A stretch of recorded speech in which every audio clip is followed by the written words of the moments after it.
For generations, Hollywood sold America a powerful image of masculinity.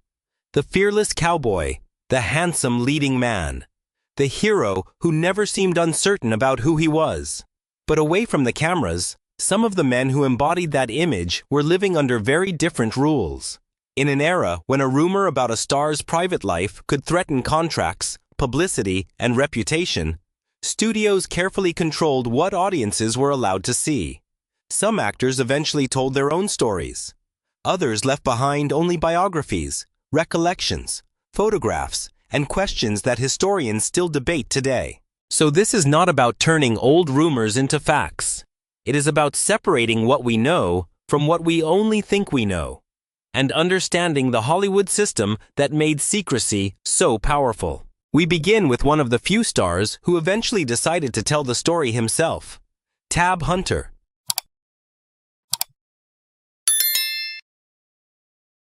In 1950s America, few young actors looked more perfectly suited to Hollywood's idea of a leading man than Tab Hunter. Blonde, athletic, and effortlessly charming, he became a Warner Brothers star through films such as Battle Cry, The Burning Hills, and Damn Yankees. His recording of Young Love even reached #1. To millions of fans, Hunter seemed to embody the wholesome, all-American bachelor. But that image told only part of his story. Hunter was gay at a time when revealing that publicly could carry serious professional consequences. Hollywood publicity linked him romantically with women, most famously Natalie Wood, while tabloids threatened the privacy that stars worked hard to protect. Hunter later described how guarded he had become about questions surrounding his sexuality. What makes his story different is that he eventually reclaimed it. In 2005, Tab Hunter Confidential allowed him to speak in his own voice about fame, secrecy, and surviving the Hollywood machine. Instead of remaining a rumor created by others, Hunter became the narrator of his own past. But the next Western star never gave audiences that kind of explanation, leaving behind a private life far more difficult to separate from Hollywood gossip.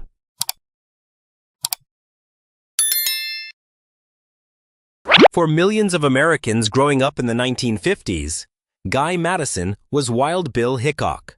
From 1951 to 1958, his television series brought the frontier into American living rooms, turning the handsome former serviceman into one of the familiar cowboy heroes of the early television era. Westerns also rescued a film career that had begun to lose momentum, eventually making Madison a major box office attraction. His private life, however, requires more caution than Hollywood legend often allows. Madison married actress Gail Russell in 1949, and after their divorce, he married Sheila Connolly. Over the years, stories questioning his sexuality appeared in discussions of old Hollywood, but reliable evidence establishing those claims is limited. Madison himself left no public declaration comparable to Tab Hunter's. For that reason, speculation should remain exactly that. Speculation. Perhaps that uncertainty tells us something important. Old Hollywood produced carefully managed public images, while decades of gossip often blurred the boundary between documentation and assumption. Madison's lasting, verifiable story is the one audiences actually witnessed. A Western star whose career stretched from Hollywood to European films after the American Western began losing popularity. But with our next actor, the historical record becomes considerably clearer, and the personal struggle behind the screen image far more painful.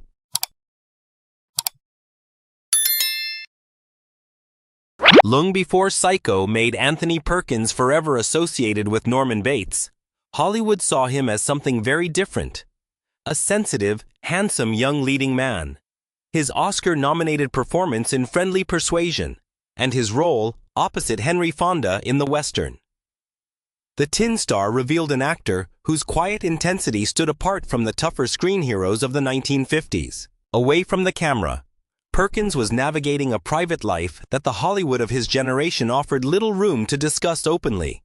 His relationships with men, including dancer and choreographer Grover Dale, have been documented by biographers and people within his circle. Tab Hunter also later spoke openly about their relationship. Perkins even sought therapy intended to change his sexuality, a revealing reminder of the pressures surrounding him at the time. His life, however, cannot be reduced to that struggle. Perkins married photographer Barry Berenson in 1973, and they had 2 sons. Their marriage lasted until his death from AIDS-related illness in 1992. Berenson later described their life together as a deeply meaningful love relationship. Perkins's story shows how complicated a human life can be when we refuse to force it into a simple label. And decades earlier, another young actor entered a Hollywood marriage whose truth would eventually be explained by his own former wife.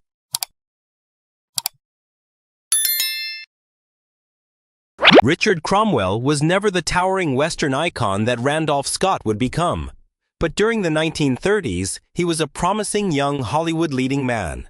His breakthrough came in the lives of a Bengal Lancer, alongside Gary Cooper and Franchot Tone, followed by appearances in films such as Jezebel and Young Mr. Lincoln. Yet one of the most revealing chapters of his life became public through someone else. In 1945, Cromwell married 19-year-old Angela Lansbury. The marriage lasted less than a year. Decades later, Lansbury spoke openly about discovering that Cromwell was gay. What stands out is the compassion with which she remembered him.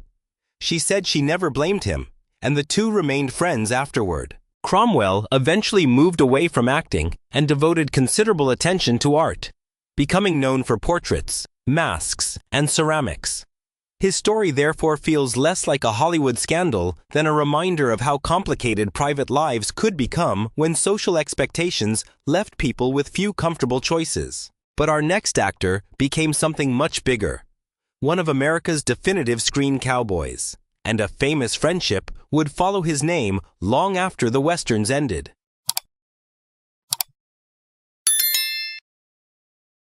If Hollywood ever created the perfect image of the Western gentleman, Randolph Scott came remarkably close. Tall, composed, and quietly authoritative, he spent decades riding through some of the genre's most memorable landscapes. By the 1950s, films such as 7 Men from Now and Ride Lonesome had helped make him one of the defining Western stars of his generation. Yet one part of Scott's life has inspired debate far beyond his movies. During the 1930s, Scott and Cary Grant lived together on and off for years, eventually sharing a beachfront home in Santa Monica. Fan magazines photographed them swimming, exercising, entertaining guests, and relaxing at home. Their closeness was no secret. What remains disputed is exactly how that relationship should be understood. Later acquaintances offered conflicting accounts, and biographers have continued debating whether the bond was romantic or an exceptionally intimate friendship. Scott himself never publicly settled the question. He married Patricia Stillman in 1944, raised a family, and remained married to her until his death in 1987. Perhaps the most responsible conclusion is also the simplest. The friendship is documented. Its private boundaries are not completely knowable. But the next star faced something Scott largely avoided: having his private life collide directly with the public record.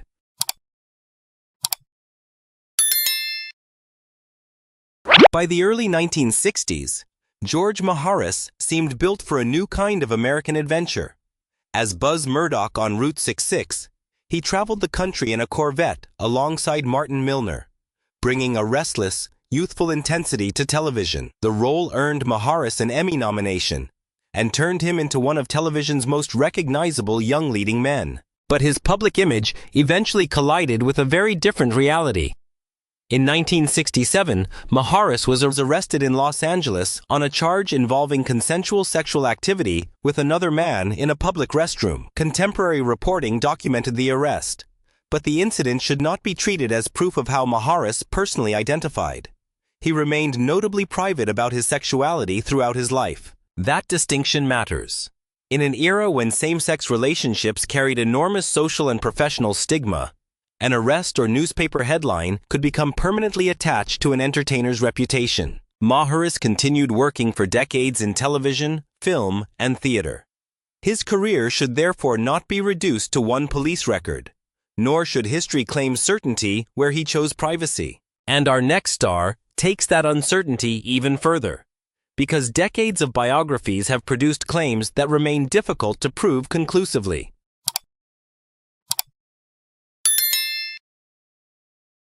By the late 1930s, Tyrone Power had become one of Hollywood's most valuable leading men.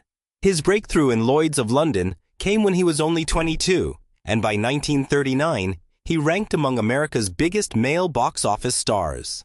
Films such as Jesse James and later The Mark of Zorro strengthened an image built around romance, adventure, and effortless masculine confidence. His documented private life included 3 marriages and relationships with women.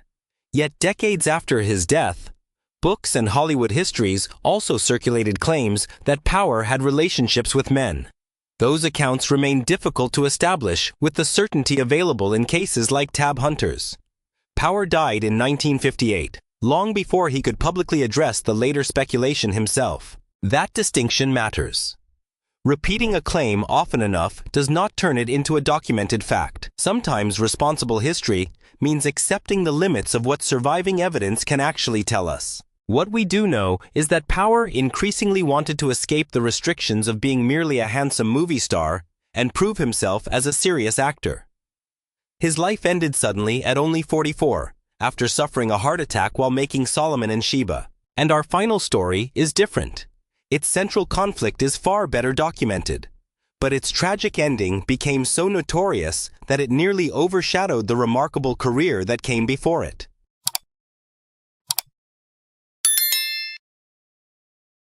Before Hollywood had fully learned to speak, Ramon Novarro was already one of its brightest stars. His defining breakthrough came with MGM's Ben-Hur in 1925, a massive production that helped establish him as a major romantic leading man of the silent era. Handsome, sophisticated, and internationally famous, Novarro was often positioned as a rival to Rudolph Valentino. Behind that carefully promoted image, Novarro lived in a period when an openly gay leading man would have faced enormous professional and social consequences. Historical accounts and biographies document his relationships with men, making his story far less dependent on speculation than several others in this video. But Novarro's final chapter has too often overshadowed everything that came before it. In 1968, at age 69, he was murdered in his Los Angeles home by 2 brothers who had gone there believing he possessed a large amount of cash. The details were sensationalized in the press, and myths surrounding the crime persisted for decades. Yet reducing Novarro to the circumstances of his death misses the larger story. He had already helped define Hollywood stardom when the movie industry itself was still being invented. And perhaps that is where these 8 lives finally meet. Not in rumor or scandal, but in what Hollywood asked its stars to reveal, and what it demanded they conceal.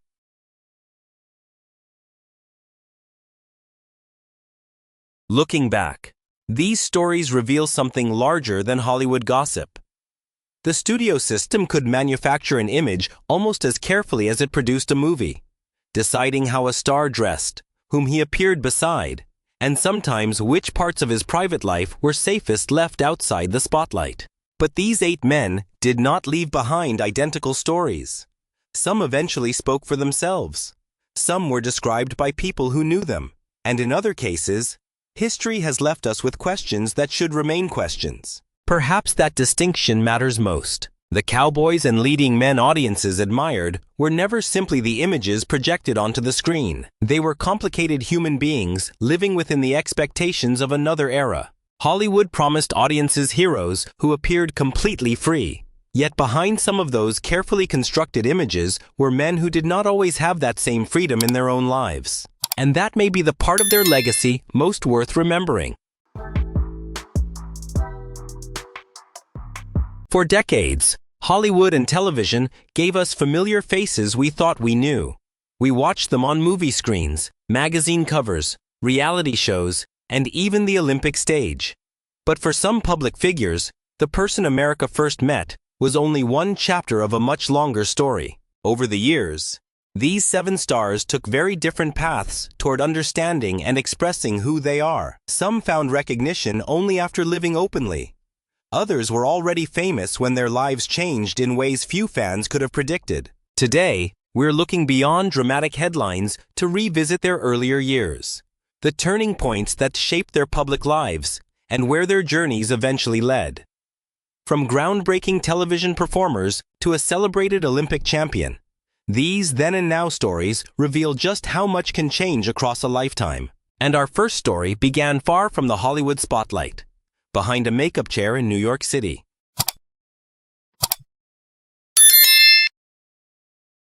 Long before millions of viewers knew Jamie Clayton as Nomi Marks, she was building a very different life in New York City. Clayton moved there as a young adult and spent years working as a makeup artist, a career that placed her behind the scenes rather than in front of the camera. That began to change in 2010 when she appeared on VH1's makeover series, Transform Me. The experience introduced Clayton to television, and before long, acting became the path she wanted to pursue. Early roles followed, including an appearance on HBO's Hung. Then came the opportunity that changed everything. In 2015, Clayton appeared as Nomi Marks in Netflix's Sense8, playing a gifted hacker whose story reached audiences around the world. Clayton later explained that what mattered to her was portraying a transgender character whose entire existence was not defined by being transgender. Her journey from makeup artist to internationally recognized actress was unlikely enough. But our next star became famous before publicly revealing a major new chapter of her life.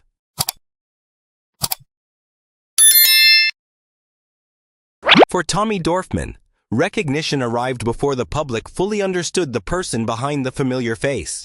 In 2017, Dorfman reached a worldwide audience through Netflix's 13 Reasons Why, playing Ryan Shaver during the series' breakout first season. Suddenly, a young actor who had been building a career in entertainment was being seen by millions. But several years later, the story took a deeply personal turn. In a 2021 interview with Time, Dorfman formally reintroduced herself as a transgender woman. She was careful about the language surrounding that moment. This was not, she explained, a dramatic unveiling of a completely different person. It was a clearer and more public expression of the woman she already understood herself to be. Dorfman also acknowledged that transition could reshape personal relationships and influence the kinds of roles available to her as an actor. Yet she chose openness over maintaining an image that no longer fit. And while Dorfman found clarity after fame arrived, our next performer entered television as part of a generation already changing the language around gender itself.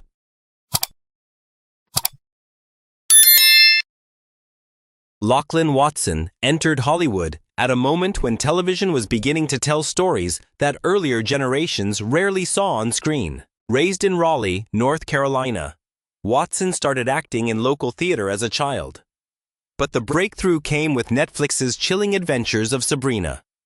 Watson played Theo Putnam, a teenager whose evolving understanding of gender became part of the character's story. For Watson, who identifies as non-binary, the role carried an unusual personal connection. Rather than treating identity as a simple label, the series allowed Theo's journey to develop gradually, something Watson had encouraged while helping shape the character. Their career continued into another familiar horror franchise.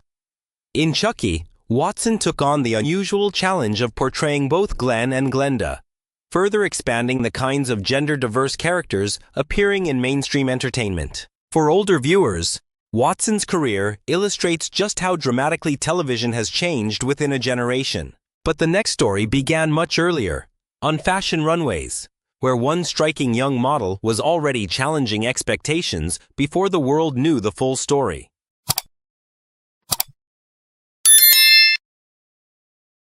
Before Andrea Pejic publicly shared that she was a transgender woman, the fashion world was already fascinated by her. Born in what is now Bosnia and Herzegovina and raised in Melbourne, Australia, Pejic entered modeling as a teenager. By 2010, her striking appearance had carried her onto the international fashion scene.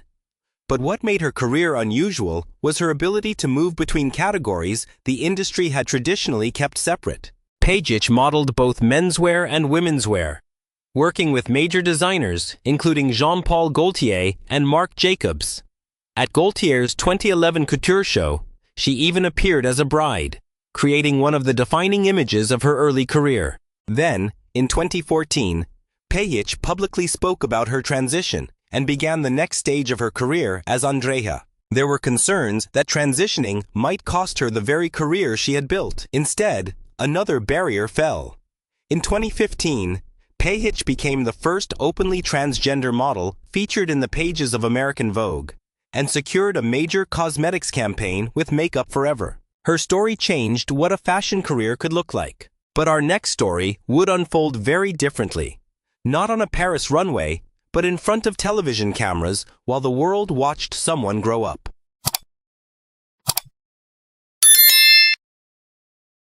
Most people become public figures after they have had time to understand who they are. Jazz Jennings experienced something very different.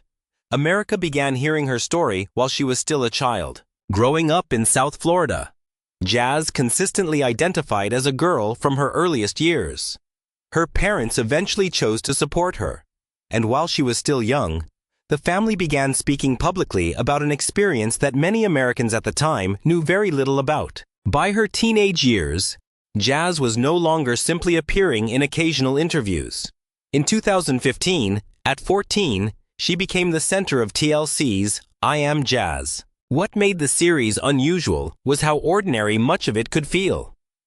Viewers watched Jazz deal with school, friendships, family disagreements, and the uncertainty of adolescence, while also confronting challenges few teenagers faced under such intense public attention. For years, audiences effectively watched her grow up in real time. That visibility made Jazz one of the most recognizable young transgender figures on American television. Yet our next story represents almost the opposite journey. Instead of becoming known as a child, this person first became an American hero, and waited nearly 4 decades after that defining triumph before the public saw another side of her life.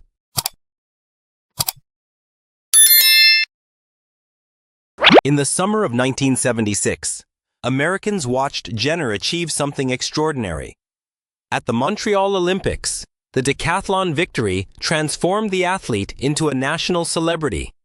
A familiar face associated with determination, discipline, and athletic greatness. But the public image told only part of the story. Decades passed. Jenner remained famous, eventually reaching another generation through reality television. Yet, questions about gender identity, which Jenner later described as a private struggle stretching back many years, remained largely outside public view. That changed dramatically in 2015. In April, during a highly watched television interview with Diane Sawyer, Jenner spoke openly about identifying as a woman. Then, just weeks later, another image captured America's attention. Photographed by Annie Leibovitz for Vanity Fair, Caitlyn Jenner introduced her name publicly to the world. The contrast was remarkable. The Olympic champion remembered by millions from 1976 had entered an entirely new chapter nearly 40 years later. Whatever opinions followed, the moment became part of American popular culture and brought transgender identity into millions of living rooms. But one woman had already been breaking barriers on television before Caitlyn's story dominated the headlines, and her breakthrough would make Emmy history.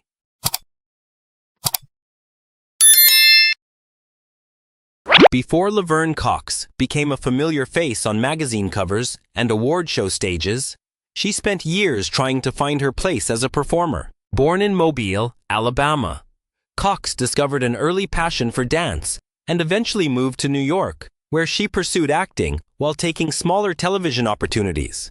Recognition did not arrive overnight.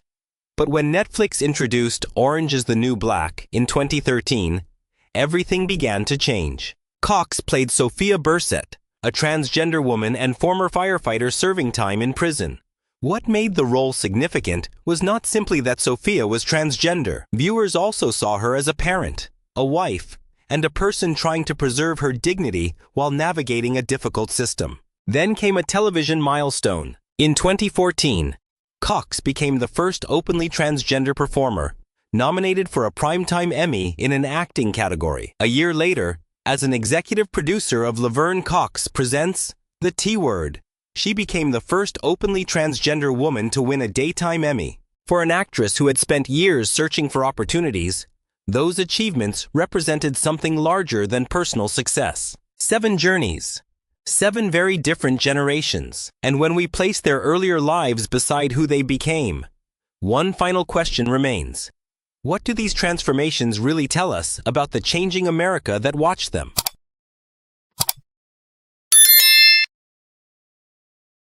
Looking back at these 7 lives, perhaps the most striking change is not simply what happened to the people we have seen today. It is how differently America understands their stories now. Some became famous only after finding the freedom to live more openly. Others were already standing beneath television lights, walking international runways, or celebrating an Olympic victory long before the public understood what was happening behind the familiar image. Their experiences were never identical, and neither were their struggles. But together, their then and now stories remind us how much a lifetime can contain. Reinvention, uncertainty, courage, success, and sometimes an entirely unexpected second chapter. For those of us who remember how different these conversations were decades ago, that change itself is worth reflecting on. Which of these 7 journeys surprised you most? And which person do you remember seeing for the very first time? Share your memories below. Sometimes the audience remembers history in ways no headline ever could. For decades, Hollywood has sold us an impossible promise, that its biggest stars could somehow remain frozen in time. But behind the familiar faces we remember from television screens, movie theaters, and magazine covers, aging in public often came with a complicated price. Some stars openly chose cosmetic procedures and later questioned those decisions. Others faced unexpected complications. And in several cases, the public assumed far more than the evidence could ever prove. So this isn't a countdown of who looked better before or after. It's about 8 famous faces and 8 very different relationships with beauty, aging, identity, and the pressure to remain recognizable in an industry obsessed with youth. From procedures stars discuss themselves to transformations surrounded by years of speculation, we'll separate documented fact from rumor. And one story near the end reveals what can happen when a routine cosmetic treatment produces an outcome no one expected.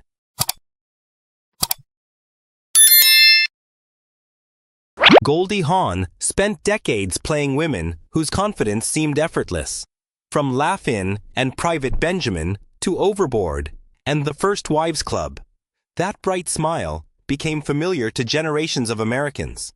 But growing older with such a recognizable face brought another kind of attention. Over the years, changes in Hawn's appearance have repeatedly fueled speculation about cosmetic procedures. Yet speculation is not confirmation. Doctors who never treated her have offered opinions based on photographs, while Hawn herself has generally kept the details of her appearance private. What she has discussed far more openly is aging. She once described getting older simply as a fact of life, and she has spoken realistically about Hollywood's ageism toward women. That distinction matters. A photograph can show that someone has changed. It cannot reliably tell us why. Perhaps Goldie's story says as much about the audience as it does about the star. We became so accustomed to her youthful image that simply watching her grow older became something people felt compelled to explain. But with our next celebrity, there is far less need for speculation, because she eventually told the story herself.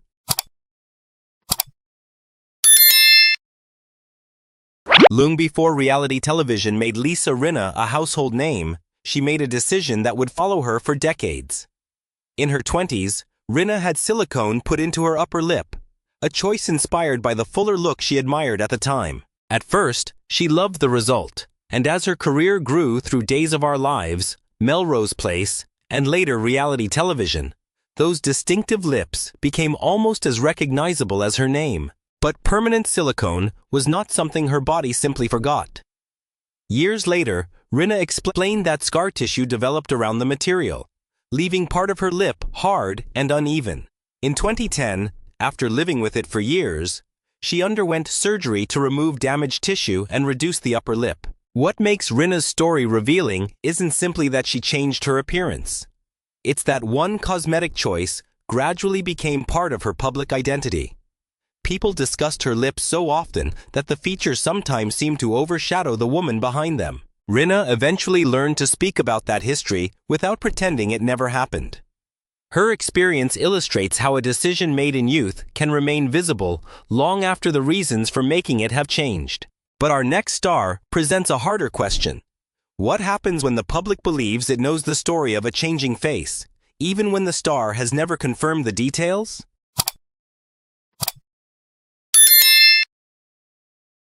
For millions of Americans who followed Knots Landing, Joan Van Ark was inseparable from Valine Ewing. For more than a decade, audiences watched that expressive face move through heartbreak, motherhood, loss, and reconciliation.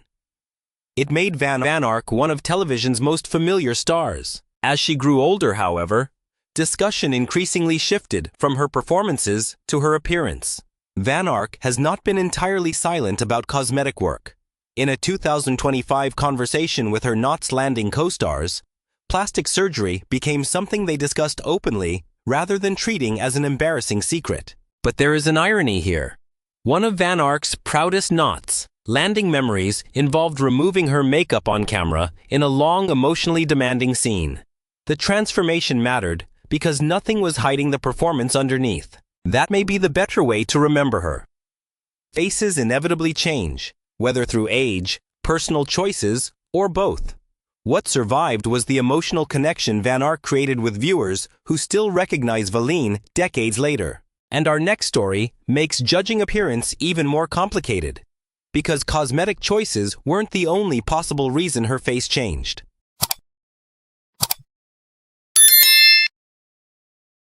Cayetana Fitzjames Stewart, the Duchess of Alba, never lived an ordinary life. Born into one of Spain's most historic aristocratic families, she inherited extraordinary titles, wealth, and public attention. Yet as she grew older, another subject increasingly followed her through newspapers and magazines: her appearance. Her changing features generated years of reports and speculation about cosmetic procedures. But photographs cannot provide a medical history, and the precise extent of any work attributed to the Duchess was never documented publicly in the way it was for celebrities who openly described their procedures. That distinction becomes especially important with an elderly public figure. Aging itself changes facial volume, skin, expression, and structure. Without reliable confirmation, assigning every visible difference to surgery turns observation into diagnosis. Perhaps the more revealing story was how little the scrutiny seemed to restrain her. The Duchess continued appearing publicly, dancing, dressing as she pleased, and, in her 80s, marrying Alfonso Diaz, despite enormous attention surrounding the relationship. Her face became something strangers debated. Her life, however, remained unmistakably her own. And the next woman knew that kind of scrutiny from childhood, because she grew up inside one of the most famous families in entertainment.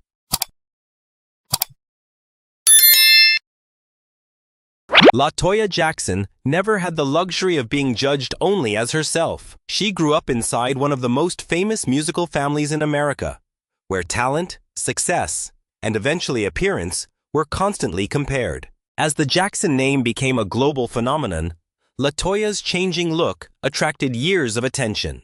Cosmetic surgery became part of that conversation, but many specific procedures attributed to her have come from speculation, rather than LaToya publicly documenting every change. What she has discussed is the thinking behind cosmetic choices.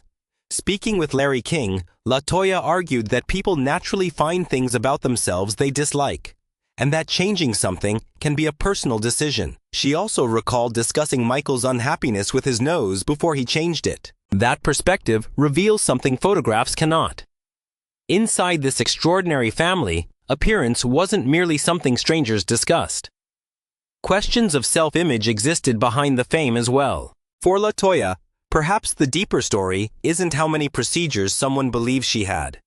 It's what happens when a person spends a lifetime seeing herself reflected through comparison, headlines, and public judgment. But our next star approached cosmetic work very differently. She talked about it with humor, ownership, and remarkably little apology.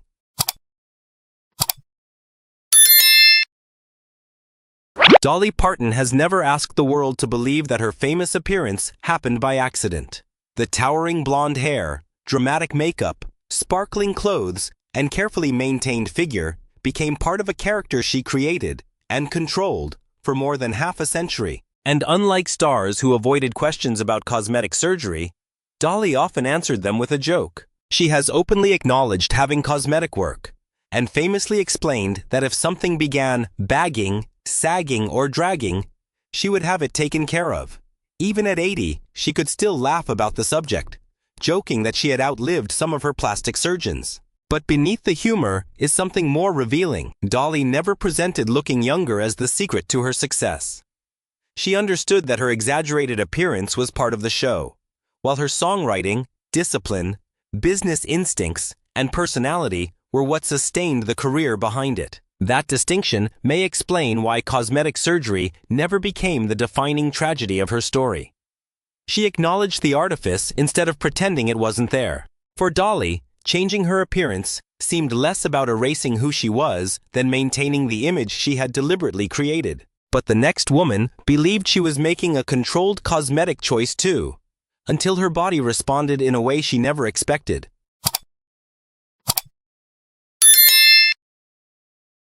In the 1990s, Linda Evangelista possessed one of the most valuable faces in fashion. She could change her hair, her style, even her entire image, and somehow remain unmistakably Linda. Reinvention was part of what made her a supermodel. Years later, however, she made a cosmetic choice that produced a transformation she never intended. In 2015 and 2016, Evangelista underwent cool sculpting, a non-surgical treatment designed to reduce areas of fat. Instead, she said treated areas became larger and harder. A doctor later diagnosed her with paradoxical adipose hyperplasia, or PAH, a rare complication in which fatty tissue grows rather than shrinks. Evangelista said the experience devastated her confidence. She withdrew from public life for roughly 5 years and underwent attempts to correct the condition. In 2021, she finally revealed what had happened, explaining that she was tired of hiding. The legal dispute with cool sculpting manufacturer Zeltic was eventually settled in 2022. But perhaps the more meaningful recovery was personal. Evangelista began returning to fashion, appearing again in campaigns, on magazine covers, and eventually on the runway. For a woman whose career depended on controlling her image, losing that control was devastating. Speaking publicly became one way of taking part of it back. And our final star also lived with a cosmetic decision he wished had turned out differently. But age eventually gave him a surprisingly thoughtful way of looking back.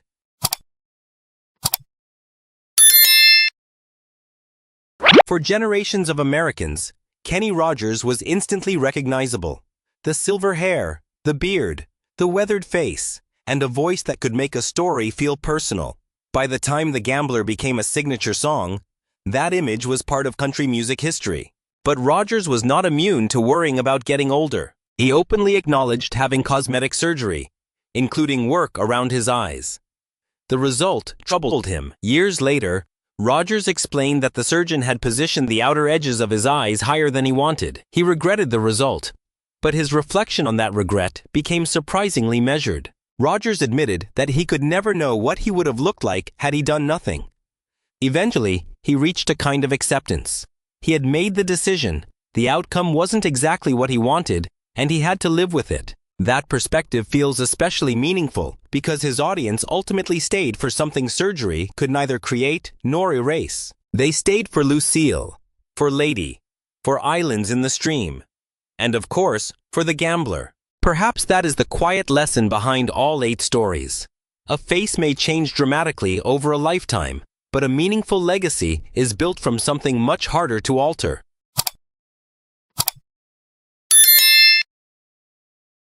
Looking back at the lives of these stars, it is clear that the decision to go under the knife is never a simple one. Some choices instill confidence, while others lead to regret. Some result in unforeseen complications. In other instances, public chatter reveals more about our own obsession with appearances than it does about the true nature of the person being judged. For generations, Hollywood has taught stars the vital importance of maintaining a youthful look. Yet, They are rarely taught how to age naturally under the watchful eyes of millions of strangers. Ultimately, however, time reveals values that a camera lens cannot capture.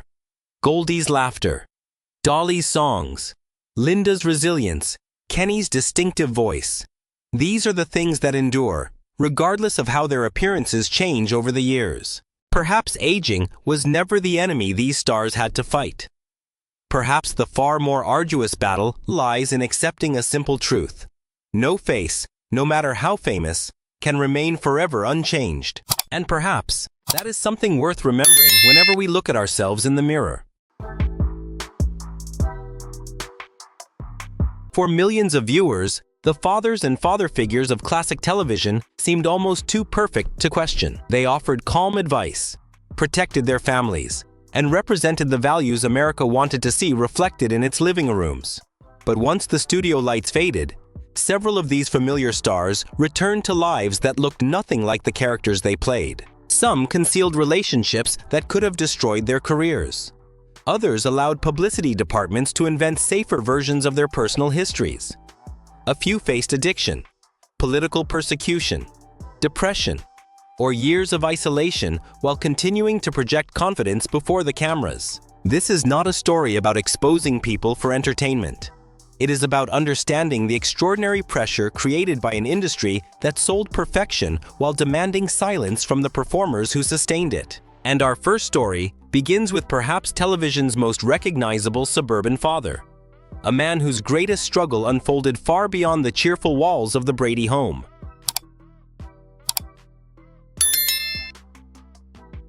Two generations of television viewers. Robert Reed represented the father every family wished they had. As Mike Brady on the Brady Bunch, he projected patience, wisdom, and unwavering stability, helping create one of the most recognizable fathers in American television history. Yet behind the camera, Reed often felt disconnected from the cheerful simplicity that made the series so successful.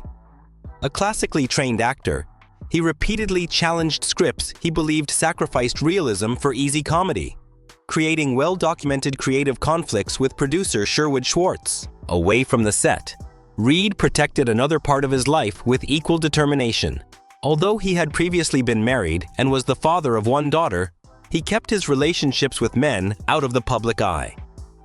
During the late 1960s and 1970s, openly acknowledging one's homosexuality could have ended a leading actor's career almost overnight, making privacy less a choice than a necessity. Friends and colleagues later described him as deeply intelligent, intensely private, and emotionally complex.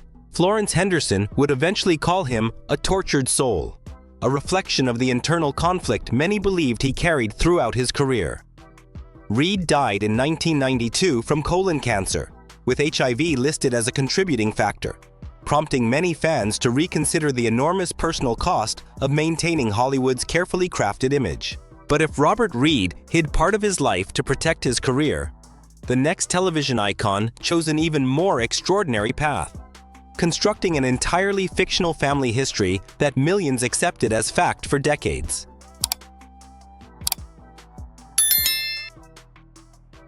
Long before television detectives became action heroes, Raymond Burr built his reputation through quiet authority, whether defending the innocent as Perry Mason or solving impossible cases as Robert Ironside.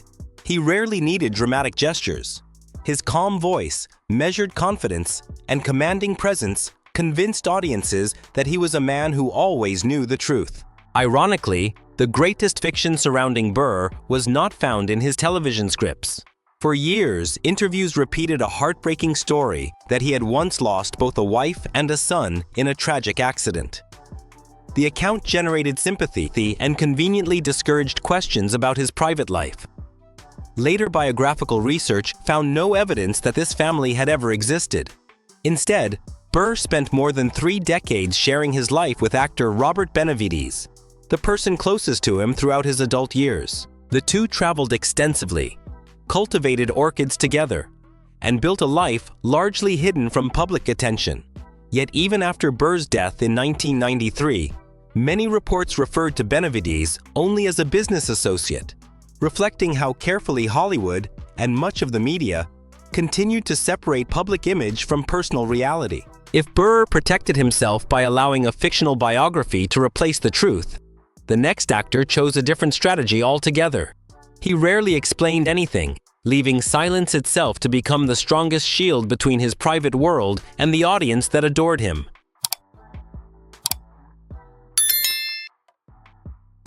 With his unmistakable British accent and effortless elegance, Sebastian Cabot became unforgettable as Mr. French in Family Affair.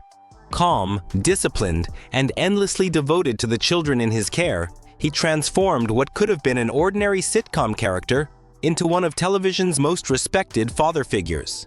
His refined manner and theatrical presence made him seem as polished off-screen as he appeared before the cameras. Unlike many celebrities of his era, Cabot revealed very little about his personal life.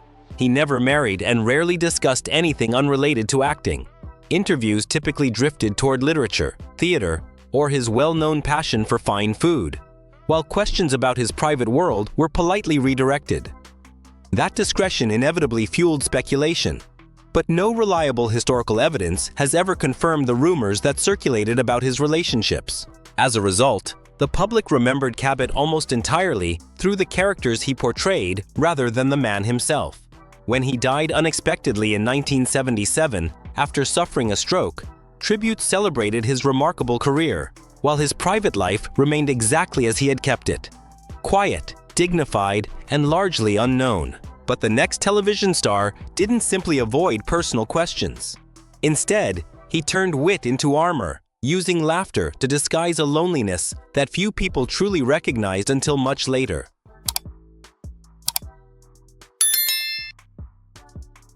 Few television personalities could command a room as effortlessly as Paul Lynde. With his razor-sharp timing and unmistakable voice, he became the breakout star of Hollywood squares, often stealing entire episodes with a single sarcastic remark. Audiences embraced his quick wit, yet television executives saw something different. They believed he could also become America's next conventional sitcom father. That experiment never truly worked. The Paul Lynde Show asked him to fit comfortably into a suburban family role, but much of the spontaneity that made him unique disappeared beneath the expectations of network television. While viewers enjoyed his humor, the series struggled to capture the authenticity that had made him famous. Away from the spotlight, Lynde lived with the constant awareness that being openly gay could jeopardize everything he had built.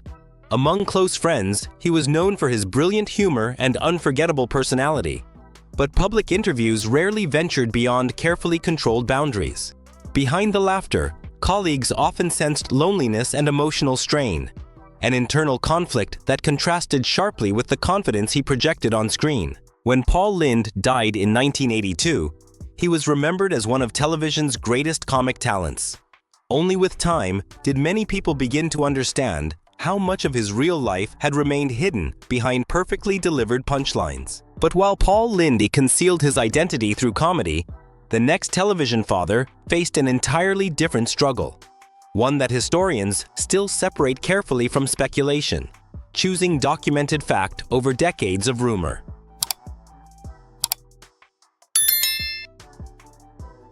To millions of Americans, Hugh Beaumont was the reassuring face of fatherhood.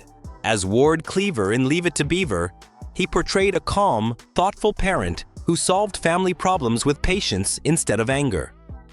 The character became one of television's defining symbols of the ideal post-war household, and for many viewers, Beaumont himself seemed indistinguishable from the man they welcomed into their living rooms each week. Long before achieving television fame, Beaumont had studied theology and briefly served as a Methodist minister, an experience that naturally reinforced his composed, principled public image.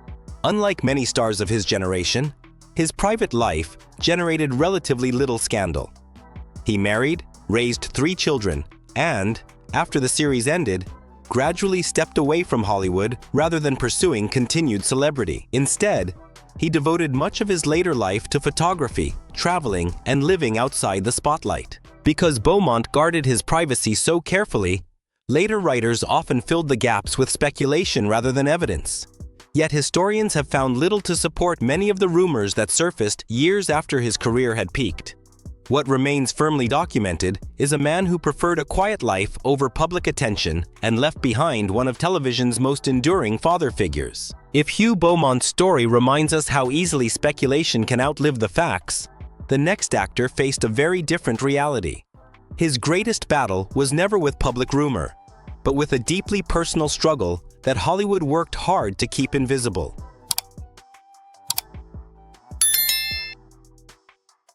For years, Robert Young personified the dependable American father. As Jim Anderson in Father Knows Best, he offered calm advice, quiet authority, and unwavering compassion, becoming one of television's most trusted family figures.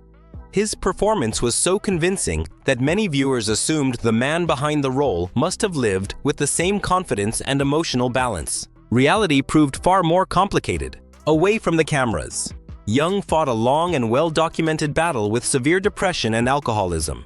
At a time when mental health was rarely discussed openly, studios worked hard to preserve the image of television's perfect father, keeping his personal struggles largely out of public view. While audiences continued to see reassurance every week on screen, Young privately endured periods of emotional crisis that required professional treatment. Rather than allowing those hardships to define him, he gradually returned to work and later used his familiar, trustworthy image in television commercials, reminding audiences of the comforting presence they had admired for decades. His story reveals that even those who appeared strongest could be carrying invisible burdens behind carefully rehearsed smiles. But the next actor faced a different kind of hardship altogether. His greatest enemy was not illness, it was Hollywood itself, and a blacklist that threatened to erase his career before it had truly ended.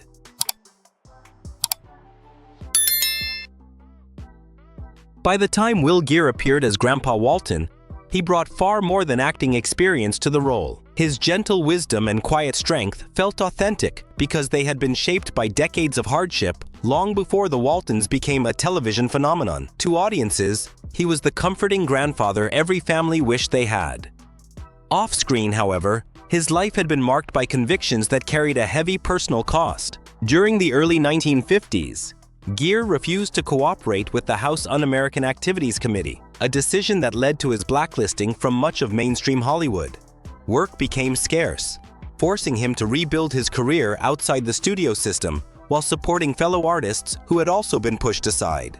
Historical accounts also document his close association with Harry Hay, one of the pioneers of the early gay rights movement, adding another layer to a life that rarely fit Hollywood's expectations. Instead of surrendering to isolation, Geer helped create an outdoor theater in Los Angeles that welcomed performers excluded by the industry. Years later, the Waltons returned him to national prominence, proving that integrity could outlast political fear.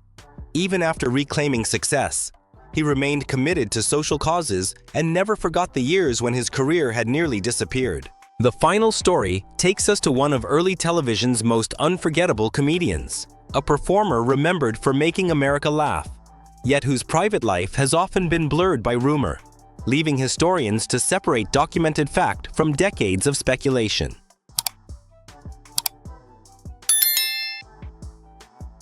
The lives of these television legends remind us that history is rarely as simple as the stories told on screen. For decades, audiences admired the characters they portrayed without ever seeing the pressures, sacrifices, and personal struggles that existed beyond the cameras. Some protected their private lives to survive in an unforgiving industry. Others battled illness, political persecution, or loneliness while continuing to entertain millions each week. Looking back today, these stories are not invitations to judge people for who they loved or the choices they made. Instead, they offer a clearer understanding of the era they lived through, one where public image often mattered more than personal truth, and silence was frequently the price of a successful career. Perhaps the greatest lesson is that every familiar face carries a story the audience never fully sees. Fame can create unforgettable characters, but it can never reveal an entire human life. And sometimes, the bravest performance an actor ever gave was not the one delivered before the cameras. It was simply finding the strength to remain true to themselves when the world expected them to play someone else. Have you ever looked at a celebrity and barely recognized them? Yes, Some of Hollywood's biggest stars have undergone such dramatic weight loss that fans are still debating what really changed. So they're Was it both like two of the best. age, medical treatment, or Want something to else arrive entirely? at the party? Right. In this video, we'll revisit some of the most talked about celebrity weight loss transformations with honest then and now comparisons, separating confirmed facts from speculation while exploring how these changes affected their careers and public image. I'm doing a book, Stay my until memoirs, The end to Woman see in which Red. transformation shocked fans the Very tall most. then as well. Yeah, And as you watch, let us know in the about comments. About Creed. There's Which something we celebrity's all wanna- transformation surprised you the most, and who do Fiction, you which think is what I changed for the read, better? so- and now I write screenplays, which is what I watch. And then you have to get another. Kirstie Alley had the kind of screen presence that instantly made audiences smile. Best known for her Emmy-winning role as Rebecca Howe on Cheers, she became one of television's brightest stars Yes, I'm throughout the going. 1980s Yes, well, I and go easy. 1990s. It's nerve-wracking no matter Expressive eyes, unmistakable what charm, picture it is. and natural comedic Are you saying talent. to... Don't you She have to seemed be very destined tolerant? for a career that would last forever. Yet behind the applause, Kirstie faced a struggle that millions of Americans could relate to, an ongoing battle with her weight. Over the years, her dramatic weight fluctuations became frequent tabloid headlines. Rather than hiding from the public, she spoke openly about the challenges of emotional eating and the difficulty of maintaining long-term weight loss. Her highly publicized partnership with Jenny Craig inspired many fans who were fighting similar battles, although she later admitted that keeping the weight off was far more difficult than losing it. Despite constant media scrutiny, Kirstie continued acting and appearing on television with honesty and resilience. And that's when everybody said, Sadly, she passed away in December 2022 after being diagnosed with colon cancer, leaving behind a legacy that extended far beyond comedy. Her story reminds us that even the brightest stars often fight private battles that few truly understand. But Kirstie's transformation wasn't the only one that shocked Hollywood. Next, we'll look at a former America's sweetheart whose dramatic weight loss sparked years of controversy.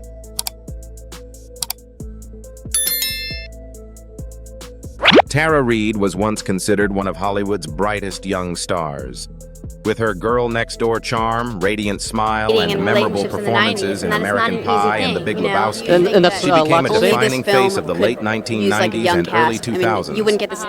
At the height of her fame, it seemed she had everything: a successful career, magazine covers, and millions of devoted fans. But over time, her appearance began changing dramatically, sparking endless public discussion. In 2004, Tara underwent breast augmentation and body contouring procedures, including liposuction. So they're both like two of the best. Unfortunately, in the my surgeries opinion. produced widely Sorry, reported colors, you do like a complications that left dulip, visible bright colors, you do a red irregularities. lip. I like that. Around the same time, her noticeably thinner frame fueled ongoing speculation about her health, even though she repeatedly stated that she was naturally slim and not intentionally trying to lose excessive weight. The relentless media attention, combined with harsh criticism of her appearance, placed enormous pressure on both her personal life and career. How you guys doing? We're great. Tara later sought treatment for alcohol So addiction bad in that it's 2008 good, and it's and just- gradually rebuilt we her read life it while like God. continuing to work in film and television. Sillier than the rest. What can Her we journey expect? is a reminder that behind amazing. every We'll have headline some is real a real shots person here. trying to Well- move forward despite constant public judgment. And if you think Tara's transformation was surprising, the next Hollywood icon completely reinvented herself through extraordinary discipline rather than scandal.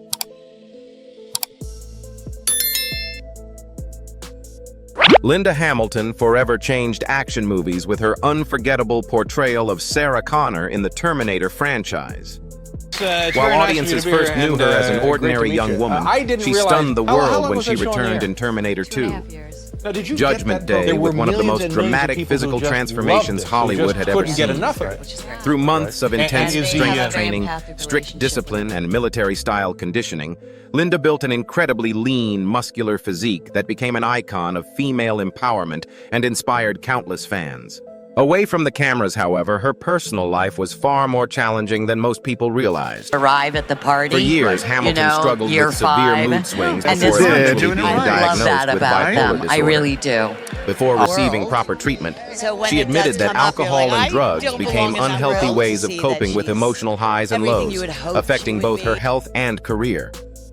Once she received the right medical care, Linda gradually regained control of her life and chose to speak openly about mental health, helping reduce the stigma surrounding bipolar disorder. Her transformation wasn't simply physical, it was emotional, mental, and deeply personal. Today, she is admired not only for becoming one of Hollywood's toughest action stars, but also for her honesty, resilience, and remarkable determination to overcome life's greatest obstacles. But Linda's incredible transformation came through discipline and recovery. The next Hollywood legend faced a very different journey, where illness quietly changed both her body and career.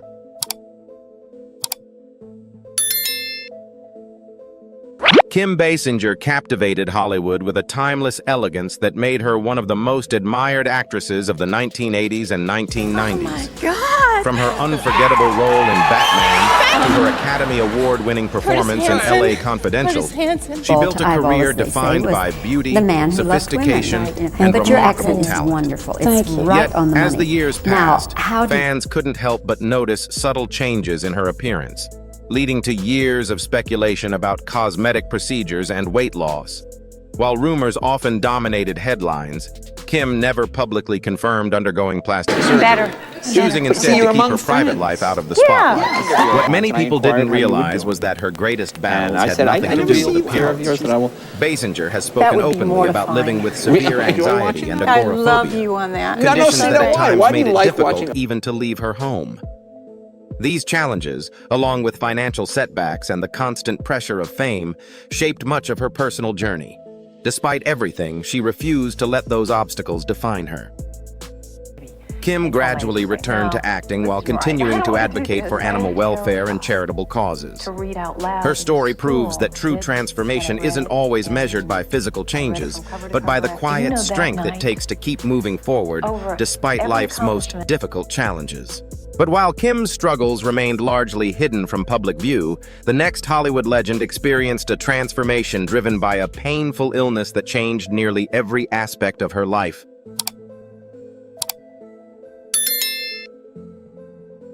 Kathleen Turner burst onto the Hollywood scene with a confidence and charisma that few actresses could match. Her smoky voice, commanding screen presence, and unforgettable performances in films like Body Heat, Romancing the Stone, and The War of the Roses made her one of the biggest stars of the 1980s. At the peak of her career, she seemed unstoppable. But behind the glamorous image, an unexpected health crisis would dramatically alter both her appearance and her future. In the mid-1990s, Turner was diagnosed with rheumatoid arthritis, a painful autoimmune disease that caused chronic inflammation, limited mobility, and significant changes to her body. The condition made everyday activities, and even acting, extremely difficult. As the pain intensified, she later admitted that alcohol became a way to cope before she eventually sought healthier treatment and support.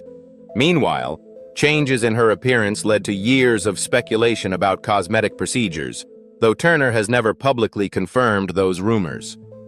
Instead of allowing public opinion to define her, she focused on managing her health while continuing to work on stage, in film, and on television. Her story is a powerful reminder that some physical transformations are not the result of choice, but of life's unexpected challenges and the courage required to face them with dignity.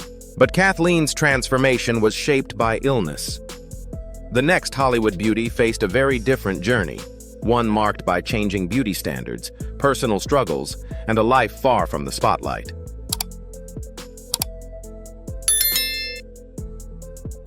Kelly LeBrock didn't just become famous in the 1980s, she became one of the decade's defining beauty icons.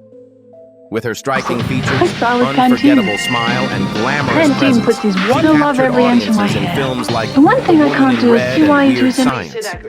At the height of her career, Kelly seemed to embody Hollywood perfection. Yet as the years passed, her life took a very different direction, and the spotlight gradually faded.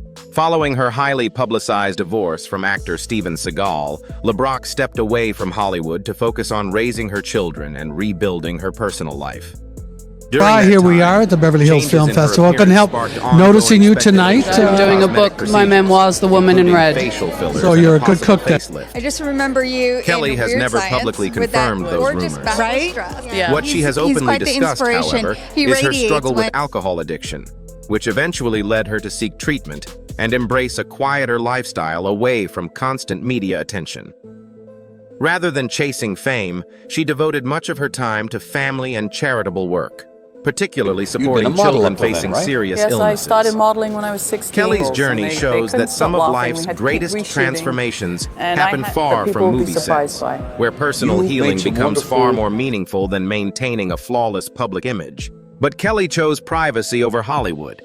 The next star took the opposite approach, speaking openly about both her appearance and the cosmetic procedures that kept her in the headlines.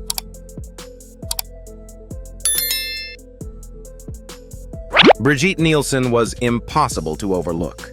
Standing nearly 6 feet tall with striking features and undeniable confidence, the Danish model and actress became one of Hollywood's most recognizable stars during the 1980s. After building a successful modeling career, she gained international fame through films like Red Sonja, Rocky IV, and Beverly Hills Cop 2. Her bold personality and glamorous image made her a favorite of both moviegoers and the tabloids. But maintaining that image came with a price. Over the years, Nielsen faced a very public battle with alcohol addiction, eventually seeking treatment and appearing on celebrity rehabilitation programs in 2007. As her appearance evolved, she chose an unusually honest approach by openly acknowledging that she had undergone several cosmetic procedures in an effort to maintain her youthful look. Unlike many celebrities who avoided the subject, Brigitte spoke candidly about the pressures of aging in Hollywood and the expectations placed on women in the entertainment industry. Her remarkable comeback in Creed 2 introduced her to a new generation while reminding longtime fans of the strength that had always defined her career. And very thin. Brigitte's journey proves that true resilience isn't about avoiding setbacks. It's about finding the courage to keep moving forward after every one of them. But while Brigitte openly discussed her changing appearance, our final story belongs to a beloved Hollywood icon whose transformation became deeply connected to one of cinema's greatest franchises.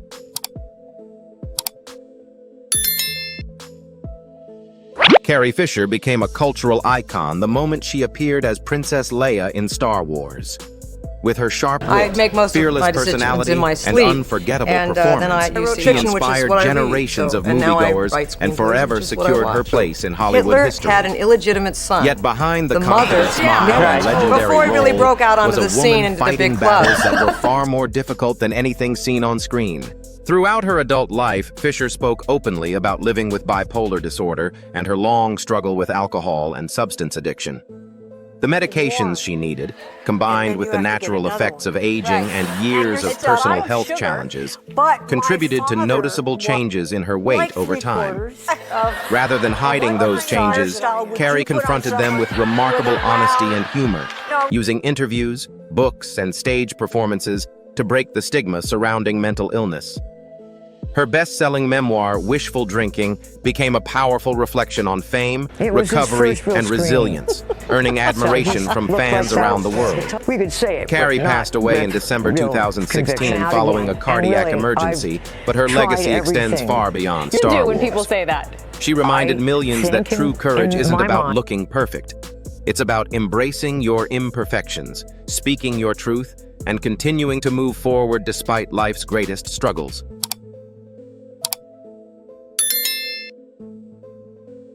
As we've seen, every transformation tells a different story. Some celebrities lost weight through discipline and healthier lifestyles, while others experienced changes caused by illness, emotional struggles, aging, or the pressures of life in the spotlight. What often makes headlines is a photograph. But what truly matters is the journey behind it. 28 years. These stories remind us that appearances rarely reveal the full truth. Behind every famous face is a human being facing challenges, setbacks, and personal victories just like anyone else. Instead of judging people by how they look, perhaps the greatest lesson is to value resilience, compassion, and the strength to keep moving forward. Yes, I started modeling Which when I was celebrity's 16. transformation surprised you the most, and whose story inspired you the most? Share your thoughts in the comments below. If you I just enjoyed wanted this to say a video, massive don't thank forget you to to all like, of you. subscribe, Your and support turn really on means the world to notifications me, and so you I'm won't so miss our grateful. next Then This and is for Now you, journey and I will into see you all Hollywood again history. very soon.